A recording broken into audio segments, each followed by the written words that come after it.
26/11 हल्ल्याचा मास्टरमाइंड तहव्वूर राणाला भारतात आणल्यानंतर पहिला फोटो समोर, पटियाला कोर्टामध्ये करणार हजर।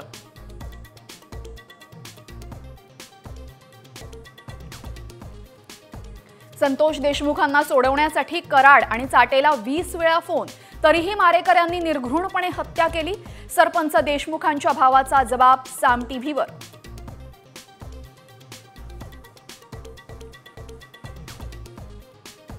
एसटी कर्मचाऱ्यांना मार्चचा अर्धाच पगार, साम टीव्हीच्या बातमीनंतर उर्वरित 44% पगार मंगळवारी मिळणार।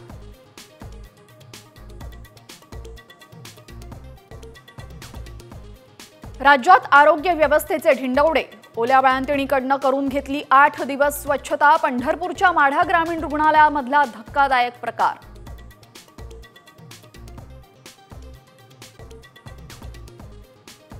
मी शरद पवार यांना कालही दैवत मानत होतो आणि आजही दैवत मानतो। अजित पवारांच्या विधानाने चर्चा, राष्ट्रवादीचे दोन्ही गट एकत्र येण्याची चर्चा।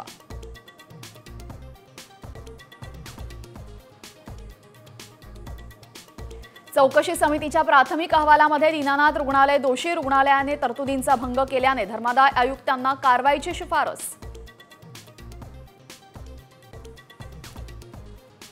राज्यात अकोला आणि जळगाव सर्वाधिक हॉट, 43.7 अंश सेल्सिअस तापमानाची नोंद। कोकणात वातावरण कोरडं राहणार।